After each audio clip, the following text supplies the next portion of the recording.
Imaginez vivre dans un monde où chaque choix que vous faites est une lutte entre la moralité et la survie, où vos pensées sont constamment en guerre et où les profondeurs de l'âme humaine sont plus terrifiantes que toute force extérieure. Maintenant, que se passe-t-il si je vous disais qu'un homme a non seulement exploré ses difficultés, mais les comprenait mieux que quiconque? Son nom était Fyodor Dostoïevski, et ses idées sur la nature humaine, la souffrance et la rédemption restent aussi pertinentes aujourd'hui qu'à son époque. À la fin de cette vidéo, vous verrez la vie et vous-même différemment. Nous découvrirons la profonde sagesse cachée dans ses œuvres, les vérités choquantes qu'il a révélées sur la nature humaine, et surtout, la leçon ultime qui pourrait changer votre façon de penser pour toujours. Le dernier aperçu est le plus puissant de tous, et il peut complètement transformer votre point de vue sur la vie. Dostoïevski n'était pas seulement un écrivain, il était un prophète de l'âme humaine. Ses romans ne racontent pas simplement des histoires, ils exposent la vérité brute de l'existence, l'agonie de la culpabilité, le poids de la conscience, et le conflit éternel entre le bien et le mal en nous tous. Ces personnages, du Raskolnikov tourmenté dans Crime, and Punishment à l'Ivan philosophique dans The Brothers Karamazov, ne sont pas seulement fictifs. Ce sont des reflets de nos propres peurs, désirs et contradictions les plus profonds. Comprendre Dostoïevski, c'est nous comprendre. Mais qu'est-ce qui rend son travail si intemporel? Pourquoi les gens se tournent-ils encore vers lui lors de la recherche de sens? Parce que Dostoïevski a écrit par expérience de vraies souffrances, réelle rédemption, de vraies batailles avec la condition humaine. C'était un homme qui a tout perdu, a regardé la mort au visage et est revenu transformé avec une vision de la vie qui reste sans précédent. Passons un voyage dans son esprit, ses difficultés et la sagesse qu'il a laissée. La vie de Dostoïevski était aussi dramatique et tragique que ses romans. Né en 1821 à Moscou, il a été élevé dans un ménage strict et a été exposé très tôt aux dures réalités de la vie. Son père, un homme amer et autoritaire, aurait été assassiné par ses propres serfs. Un sort que Dostoïevski a reflété plus tard dans Les Frères Karamazov, où un père est violemment tué par la négligence de son propre fils. Qu'il s'agisse de vrai ou non, cet événement a façonné la façon dont Dostoïevski a vu le monde plein de cruauté, mais également rempli de rédemption. En tant que jeune homme, il a été attiré par des idées politiques radicales, ce qui lui coûterait bientôt tout. Arrêté en 1849 pour son implication dans un groupe d'intellectuels discutant de la littérature interdite, il a été condamné à mort. Lui et ses collègues prisonniers étaient alignés devant une équipe de tir, les yeux bandés, attendant les coups de feu qui mettraient fin à leur vie. Au dernier moment, un messager est arrivé, sa phrase avait été commuée en exil et en travaux forcés en Sibérie. Ce traumatisme psychologique, l'expérience de faire face à la mort et de se faire accorder la vie, le hanterait pour toujours et influencerait certaines de ses plus grandes œuvres. C'est en Sibérie, parmi les criminels et les parias, que Dostoïevski a vraiment commencé à comprendre la nature humaine. Il a vu des hommes dépouillés de toutes les illusions, réduits à leur moi le plus primaire. Certains sont restés impénitents, tandis que d'autres ont trouvé la foi. Cette expérience a donné naissance à l'un des thèmes les plus fondamentaux de ses œuvres, l'idée que la souffrance n'est pas seulement la douleur, mais un chemin vers la compréhension. Que signifie la souffrance pour vous? Avez-vous déjà considéré que vos plus grandes difficultés pourraient également être vos plus grands professeurs? Dostoïevski croyait que sans souffrir, il ne pouvait y avoir de véritable profondeur de l'âme d'une personne. Fonctionne l'idée que la souffrance n'est pas seulement la douleur, mais un chemin vers la compréhension. Que signifie la souffrance pour vous? Avez-vous déjà considéré que vos plus grandes difficultés pourraient également être vos plus grands professeurs? Dostoïevski croyait que sans souffrir, il ne pouvait y avoir de véritable profondeur de l'âme d'une personne. Ce n'était pas une simple théorie pour lui, c'était une expérience vécue. À son retour d'exil, il a écrit Yellow Notes from the Underground Jew, un roman qui sert de confession psychologique d'un homme qui méprise la société mais aussi lui-même. C'est ici que Dostoïevski a introduit l'une de ses idées les plus obsédantes, que les humains ne sont pas motivés uniquement par la logique ou l'intérêt personnel, mais par quelque chose de plus sombre, quelque chose d'imprévisible.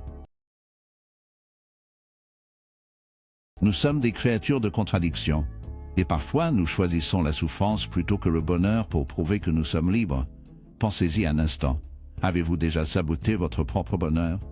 Avez-vous déjà agi dans votre meilleur intérêt, connaissant très bien les conséquences? C'est ce que Dostoïevski a compris mieux que quiconque. Cette nature humaine n'est pas simple. Et la véritable conscience de soi nécessite de regarder dans l'abîme de nos propres contradictions. Et pourtant, il ne nous a pas laissés dans le désespoir. Dostoïevski croyait en la rédemption. Pas le genre qui vient facilement, Mais le genre qui est combattu, gagné par la souffrance, est la découverte de soi.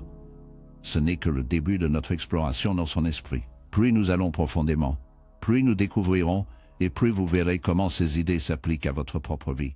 Et rappelez-vous, la dernière leçon est la plus puissante de toutes. Le monde de Dostoïevski est celui où chaque pensée est un champ de bataille, chaque décision un carrefour moral. Ces personnages luttent non seulement avec la société, mais avec eux-mêmes, avec des forces à l'intérieur qu'ils comprennent à peine. Dans ces difficultés, ils découvrent des vérités qui résonnent à travers le temps, des coups qui nous mettent au défi de regarder plus profondément dans nos propres âmes. Prenez Tirage Mental par exemple.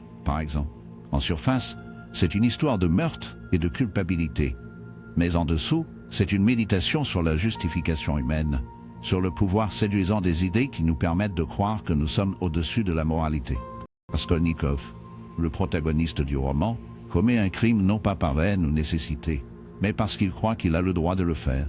Il se considère comme un homme extraordinaire, au-dessus des lois qui lient les gens ordinaires. Et pourtant, son crime ne lui apporte pas le pouvoir, cela lui apporte tourment. La culpabilité le consomme, et il se retrouve piégé dans une prison de sa propre fabrication. Pas simplement physiquement, mais mentalement et spirituellement. Maintenant, demandez-vous, avez-vous déjà essayé de justifier quelque chose que vous saviez mal? Vous êtes-vous déjà convaincu que la fin a justifié les moyens, pour ressentir plus tard le poids de vos actions qui vous a pris? Dostoïevski a compris cette expérience universelle, la guerre intérieure entre logique et conscience, entre l'ambition et la moralité. Mais le ludicrime et la punition n'est pas seulement une histoire de culpabilité, c'est aussi une histoire de rédemption. Dans le roman, le salut de Raskolnikov ne vient pas d'éviter la punition, mais de l'accepter. Son voyage reflète une plus grande vérité que Dostoïevski croyait que la souffrance n'est pas l'ennemi de l'âme, mais son purificateur. Grâce à la souffrance, nous sommes dépouillés d'illusions, forcés de confronter qui nous sommes vraiment. Il n'est donc pas surprenant que Dostoïevski considérait la foi comme centrale à la transformation humaine. Il n'a pas prêché une croyance simple et naïve dans la bonté. Sa vision de la foi a été forgée dans le feu, testée par doute. Considérez Yelal, le frère Karamazov, peut-être son plus grand roman, pour affronter qui nous sommes vraiment. Il n'est pas surprenant alors que Dostoïevski considérait la foi comme au cœur de la transformation humaine. Il n'a pas prêché une croyance simple et naïve dans la bonté. Sa vision de la foi a été forgée dans le feu, testée par doute. Considérez Yelal, le frère Karamazov, peut-être son plus grand roman. Dans ce document, nous voyons le spectre complet de la croyance et du doute incarné dans les trois frères Alyosha. Le croyant dévoué, Ivan, le sceptique intellectuel, et Dmitri, le chercheur passionné et impulsif. Leurs difficultés ne sont pas seulement personnelles, ils sont philosophiques et existentielles. Ivan livre l'un des arguments les plus célèbres contre la foi si Dieu existe. Pourquoi la souffrance existe-t-elle, en particulier la souffrance des enfants innocents? Il présente un cas si convaincant qu'aujourd'hui, il est cité comme l'un des défis les plus puissants de la croyance religieuse. Et pourtant, Dostoïevski ne répond pas avec un simple dogme. Il ne rejette pas les doutes d'Ivan, mais les place au cœur de l'expérience humaine. Alyosha, le croyant, ne réfute pas les arguments de son frère avec logique, mais avec amour, avec action. Le roman suggère que la foi ne consiste pas à avoir toutes les réponses, il s'agit de choisir d'aimer même face à l'incertitude. C'est une question qui hante l'humanité depuis des siècles. Pouvons-nous trouver un sens dans un monde rempli de souffrance? La réponse de Dostoïevski est complexe. Il ne promet pas un chemin facile, mais il insiste sur le fait que le sens est possible, non pas en évitant la souffrance, mais en le durcissant, en le transformant en quelque chose de plus grand.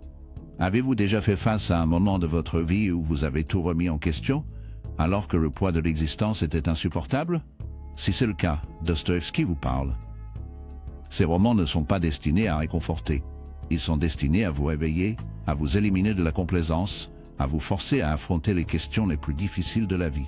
Plus nous allons profondément dans ses œuvres, plus nous voyons que sa compréhension de la nature humaine n'était pas seulement philosophique, c'était psychologique. Bien avant Freud, Dostoïevski a exploré le subconscient, les désirs et les craintes cachées qui stimulent nos actions.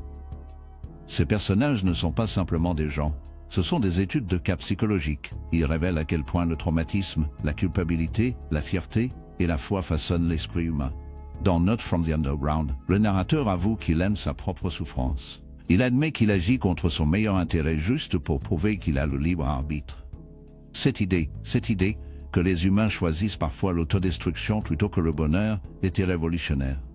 Il prévoyait la compréhension de la psychologie moderne de l'autosabotage, de la façon dont nous nous accrochons parfois à la douleur, parce qu'il est familier, même quand il nous fait du mal.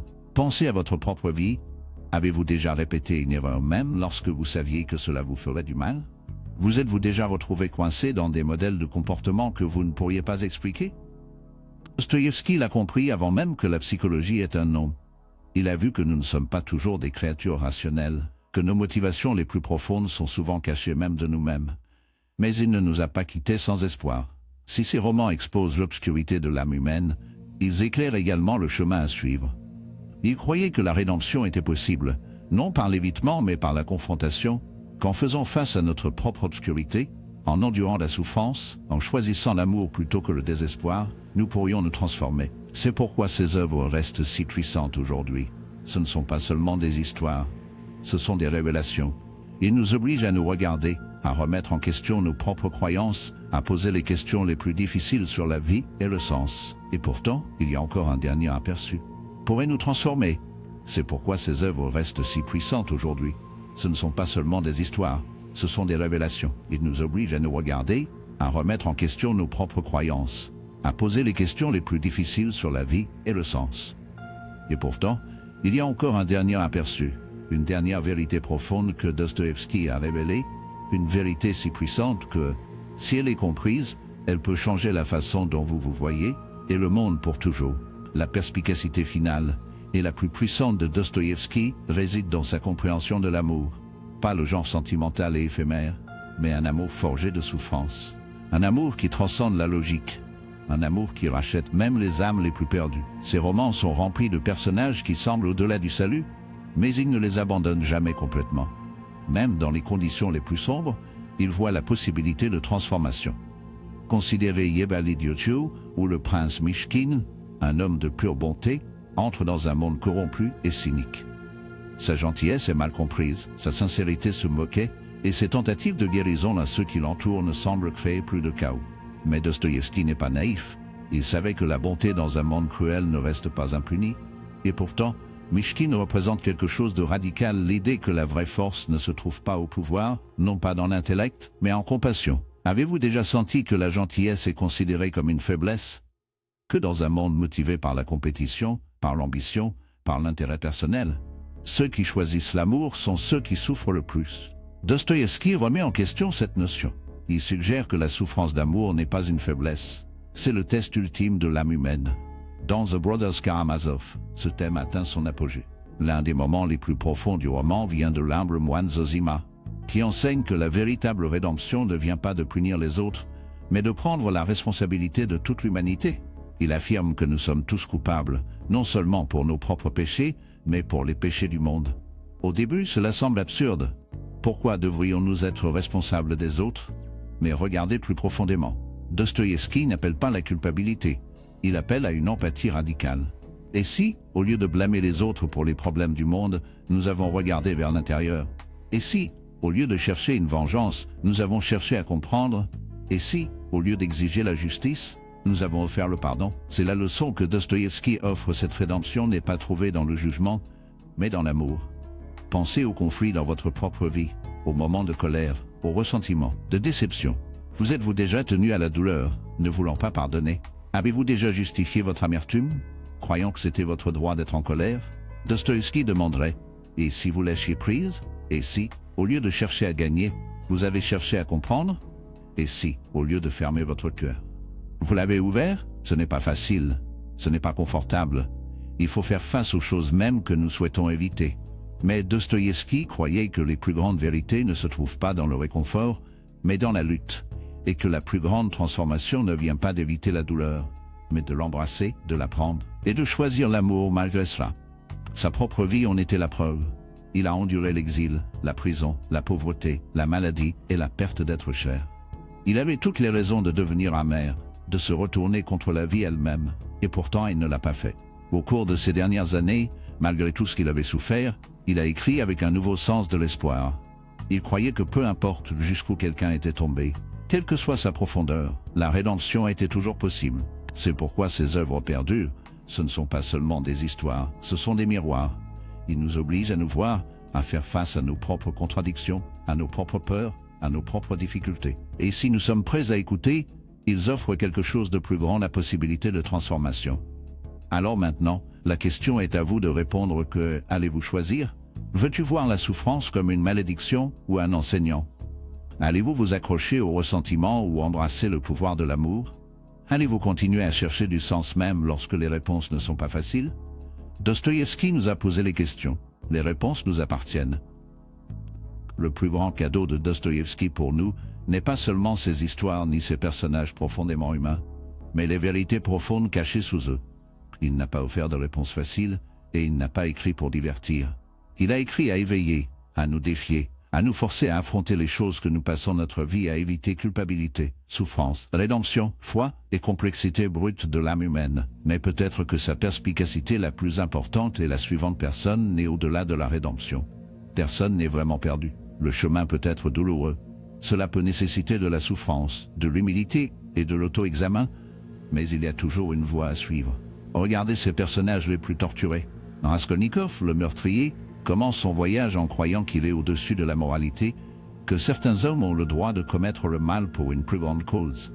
Mais la culpabilité, il se rend compte qu'aucune logique, aucune philosophie ne peut effacer le poids de ce qu'il a fait. En fin de compte, ce qui le sauve n'est pas son intellect ni sa capacité à se justifier. C'est l'amour, c'est la présence de Sonia, la femme qui, malgré toutes ses propres souffrances, choisit de croire en lui. Dostoïevski croyait que l'amour n'est pas simplement une émotion, c'est un acte de salut. Une force plus puissante que la culpabilité, plus puissante que la punition. L'amour est ce qui ramène Raskolnikov de l'abîme, et c'est ce qui peut ramener n'importe lequel d'entre nous, peu importe à quel point nous nous sentons perdus. Vous êtes-vous déjà senti indigne du pardon? Avez-vous déjà cru que vos erreurs passées vous définissent? Dostoïevski vous dirait que non. Ce qui vous définit, c'est ce que vous choisissez maintenant. Ce qui vous définit, c'est si vous avez le courage de vous affronter, de prendre la responsabilité, de demander la rédemption et de vous permettre d'être transformé. C'est pourquoi les frères Karamazov est considéré comme son plus grand chef-d'œuvre, car il ne présente pas seulement un monde de souffrance et de désespoir, il présente un chemin à terme. Cela nous montre que nous contenons tous en nous la capacité du bien et du mal, de l'amour et de la cruauté, pour la foi et le doute. En fin de compte, ce n'est pas l'intelligence, pas le pouvoir, pas la richesse qui compte, c'est ce en quoi nous choisissons de croire. Et si nous choisissons d'aimer malgré la douleur, d'espérer malgré la souffrance, de chercher un sens même face à l'incertitude. Dostoïevski lui-même a fait face à ce choix à plusieurs reprises. Il aurait pu céder au désespoir, au nihilisme, à la croyance que la vie n'avait pas de sens, mais il ne l'a pas fait. Il a choisi de croire en la possibilité de rédemption, au pouvoir de la souffrance pour transformer l'âme, dans le triomphe ultime de l'amour sur l'obscurité. Et maintenant ce choix est le nôtre. Que ferons-nous avec la souffrance? Allons-nous le laisser nous consommer ou le laisserons-nous nous changer? Chercherons-nous la vengeance ou demanderons-nous une compréhension? Allons-nous nous cacher de la vérité ou allons-nous y faire face de front? Les romans de Dostoïevski ne nous donnent pas les réponses. Ils font quelque chose de bien plus puissant. Ils nous posent les questions. Les questions qui définissent qui nous sommes, ce en quoi nous croyons et ce que nous deviendrons. Et c'est pourquoi, même des siècles après sa mort, ces paroles nous parlent toujours. Car ce ne sont pas seulement les siennes, ce sont les nôtres. Ce sont les questions que nous devons tous nous poser, les difficultés auxquelles nous devons tous faire face, le voyage que nous devons tous faire. La dernière vérité que Dostoïevski nous laisse est la suivante: peu importe à quel point nous nous sentons perdus, peu importe combien nous avons souffert, peu importe combien nous doutons, il y a toujours un chemin vers la rédemption. Et c'est ce qui rend la vie qui vaut la peine d'être vécue. Merci d'avoir regardé.